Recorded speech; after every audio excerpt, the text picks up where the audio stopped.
Tonight, opposition SLP leader Philip JPS says there will be no apology.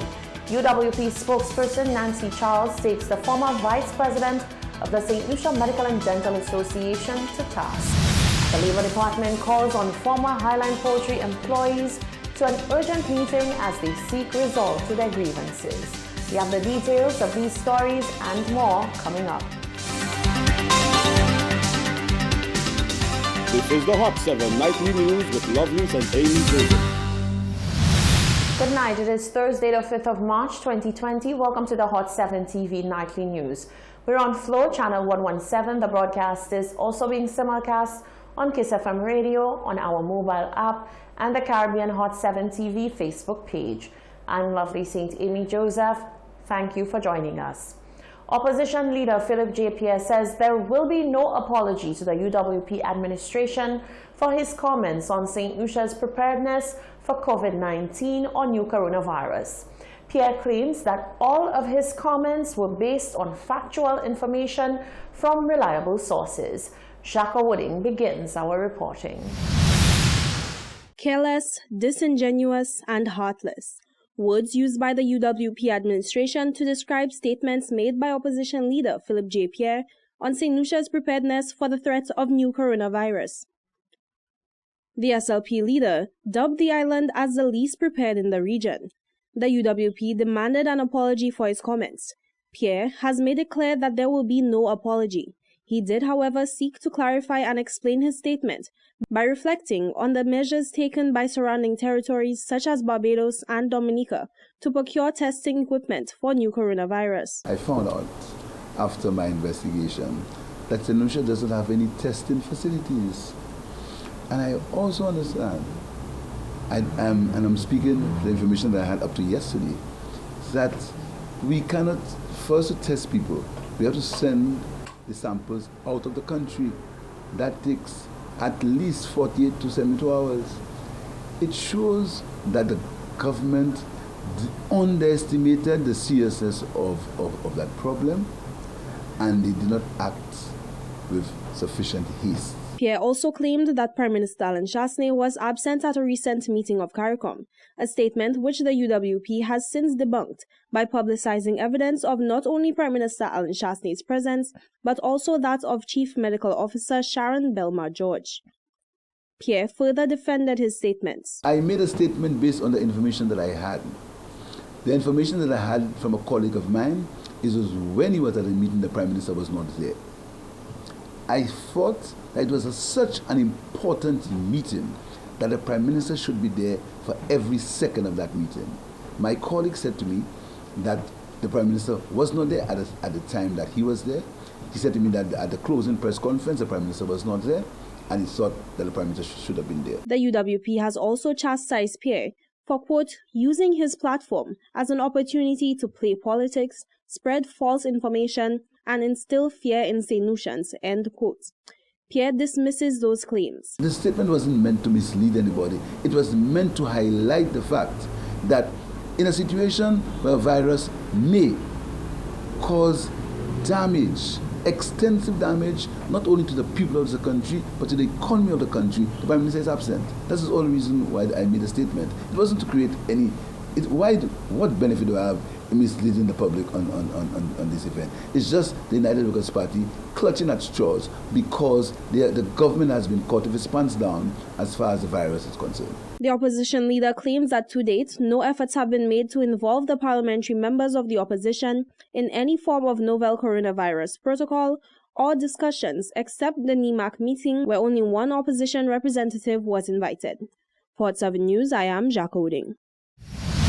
Thank you, Jacques. Meanwhile, UWP spokesperson Nancy Charles says attempting to gain cheap political points by spreading untruths has become the modus operandi of the opposition St. Lucia Labour Party. It was just mind-boggling for me as to why he would embarrass himself as being on a political platform and saying those statements. But it's not surprising because from a lot of the feedback, and I have listened to some of the excerpts from some of the town hall meetings that the Labour Party has been having, and mostly everything that they say there is pure lies and propaganda. And I'm saying that if you want people to vote for you, if you want people to support you, you need to come out and give people factual information, tell people how and what you will do for them, how the government is not working and what you will do to fix what the government is not doing, and then people will have confidence in you. But don't go around spreading lies and rumors and propaganda and embarrassing yourself just to gain cheap political. Charles also took the former vice president of the St. Lucia Medical and Dental Association to task for his comments about the lack of preparedness and sensitization on the part of the Department of Health. I really think Dr. Lendo, if he is a doctor, should know better than that, because the Medical and Dental Association is part of the discussion, and as a doctor, he should be the one out there educating St. Lucians on coronavirus and what is it that we as St. Lucians can do. We had the ads, wash your hands, keep yourself sanitized, do not cough in public, and do certain things. I think if Dr. Lendo wants to be seen politically and if he wants to make any mileage, the best thing that he can do is to go out there and say, I am a doctor, and here's my advice to St. Lucians from a medical point of view as to what are some of the things that we can do to prevent the spread of not only corona, but diseases like the common cold and the flu and things like that. Charles points to PSAs and regular media updates aimed at sensitizing the public and giving up-to-date information. From Dr. Lendo's standpoint, these releases and PSAs are too generic in nature and do not speak to detailed plans on new coronavirus protocols. Knowledge is power, especially in circumstances where public cooperation is required from all stakeholders. In a previous interview, former Vice President of the SLMDA, Dr. Paul Caslendor, criticized the level of public sensitization currently being undertaken by the Department of Health with regard to new coronavirus. We took to the streets to get your take on the issue. Here is what you had to say. The Ministry of Health not doing enough for the nation. They're not letting us know what's going on. They don't want us to know what's going on. They don't want to scare us. That's what they feel. They will scare us. But we all know. Everybody have TV. Everybody have internet. Everybody have everything. They have their phones. So why they hiding us? Just let us know what's going on. They're not doing enough for the nation. They're not letting us know things. That's why. So they're not doing enough. I believe they're doing all they can. They may be inefficient in some areas, but I believe they're doing all they can. You know, they send it on your oh boy, how do you call that? On your phone, you get it on your phone, you know. Different people with different ideas say different things, you know. So you just look at it as though you just have to take what you hear. And the fact is, you are the one who is supposed to at least take care of yourself. You understand?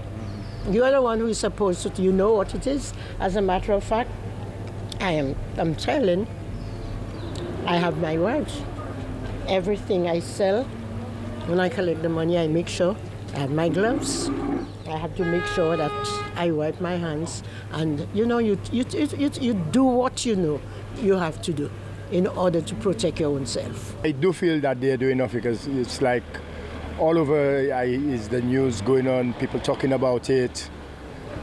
Again, maybe I don't know if they're waiting for them to do a little more than what they're doing, but for now I think they're at it. One member of the public says he is baffled as to why the health minister is seemingly MIA during a global epidemic.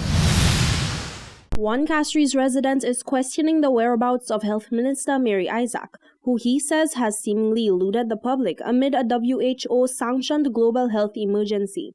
The disgruntled citizen expressed frustration with the silence of the minister on the growing epidemic and says this is not the first time she has gone missing in action. So right now, I don't know what the Prime Minister is doing. I don't know what the Minister of Health is doing. You're not hearing nothing about Mary Isaac. You're not hearing nothing what she's saying. You're hearing nothing about what the government's saying. You're not even hearing the ministers.